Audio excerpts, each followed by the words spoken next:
มาแล้วบรรดาท่านแข่งที่มีเก็บผู้ชมผู้เสียทีครับหอบนี่เป็นหอบแปดลำว่าเป็นไผ่จะไปพบกับเล็กตาในน้ำเจ้าพรของดำบ้านห้วยนักลีเมืองนักแข่งแขวงคำว่าจะหนีได้ตลอดปลอดภัยจะหนีได้ตลอดปลอดภัยส่วนวาธิดาพึ่งหลวงน้ำทิพย์จากเพื่องหินปูนจะตามทันหรือบ่ทันโอ้เลยในน้ำธิดามาพบกับเจ้าพ่อในเที่ยวนี้มาเบิ่งว่าในน้ำเจ้าภาพเจ้าพ่อทองดำตอนนี้หัวพายท้ายเปิดระเบิดเปิดกันมาถึงว่าจะเป็นยักษ์ไงก็ตามบริโภคเราของพยายามบริยานสารการสีในน้ำธิดา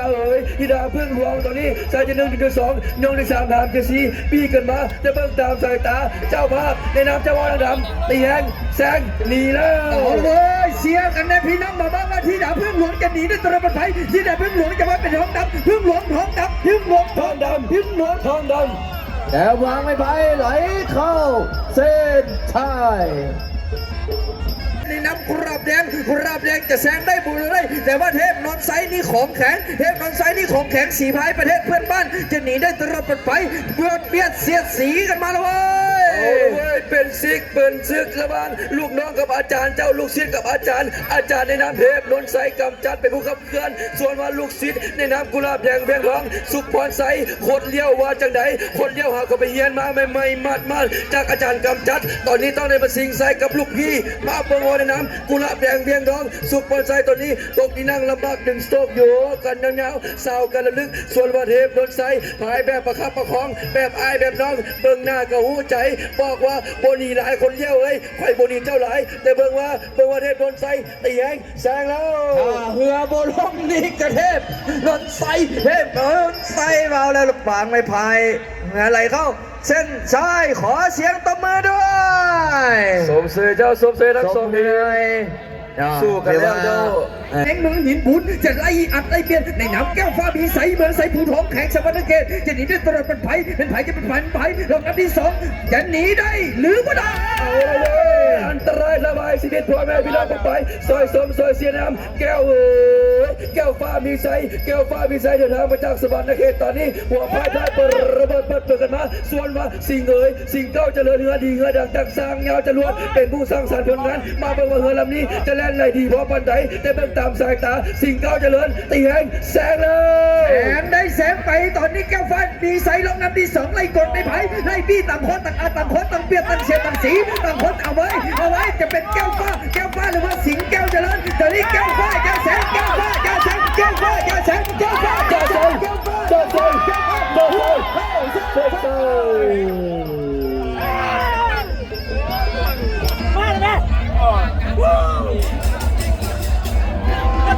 ห้วยนางลี่ให้ได้ในน้ำ3 กล้วยบปอยแล้วตอนนี้3 กล้วยบปอยแต่ว่ากุหลาบแดงไก่ท้องจะหนีได้ตลอดปลอดภัย3 กล้วยปี้จี้ขึ้นมาแล้วจะเป็น3 กล้วยหรือว่ากุหลาบแดงสุขพรไซคอนจีนเอาละว่าพ่อแม่พี่น้องกองสมกองเสียสาวบ้านกล้วยอุดมตอนนี้คนกันมา2 คันรถใหญ่ๆมาเบิ่งว่ามาเสียกุหลาบแดงสุขพรไซคอนจีนทางแบงรักสาวเฮียตุยสังลุยเจนวจัดให้มาเบิ่งว่าในน้ำ3 กล้วยในพี่ทรงจะเป็นยังไงใครจะเป็นผู้ชนะใครจะเป็นผู้แพ้ต้องมาติดตามเหมือนกันแต่เบิ่งตามสายตาตอนนี้กุหลาบแดงสุขพรไซไอ้แหงแซงออกมาแล้วเอาเลยกุหลาบแดงจะหนีได้ตลอดปลอดภัยส่วนมา3 กล้วยปีจิกขึ้นมา3 กล้วยจะหนีได้บ่ตอนนี้กุหลาบแดงเคาะแล้วเบาแล้วกุหลาบแดงก็ลดละความพยายามแล้วจูง3 กล้วยไหลเข้าเส้นชัยกรรมการตัดสินผู้ทรงเกียรติบอลซ่าในเที่ยวนี้ตัดสินในแก่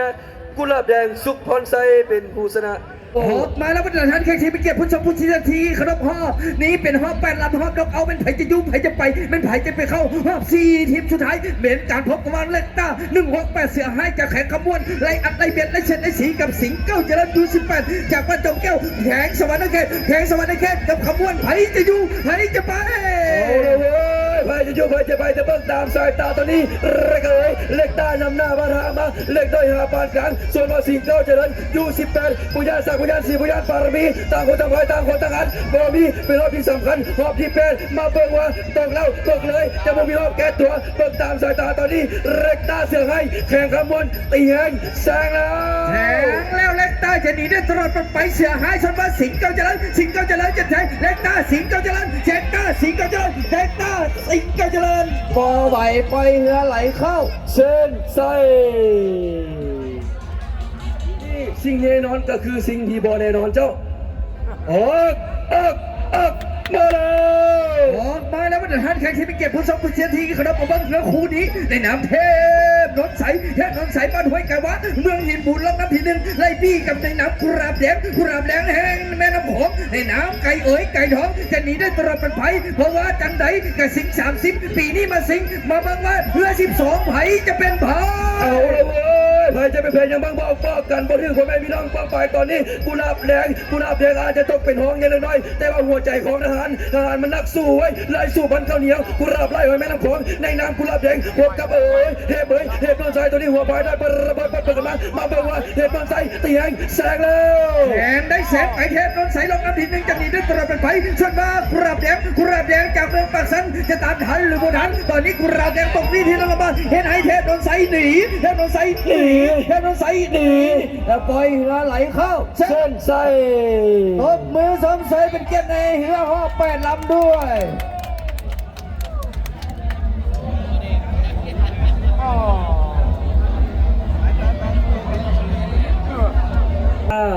คู่นี้เป็นกับพวกระบางกุหลาบแดงพบกับเทพนนท์ใสกรรมการตัดสินในแก่เทพนนท์ใสเป็นผู้ชนะเจ้าเทพนนท์ใสเป็นผู้ชนะ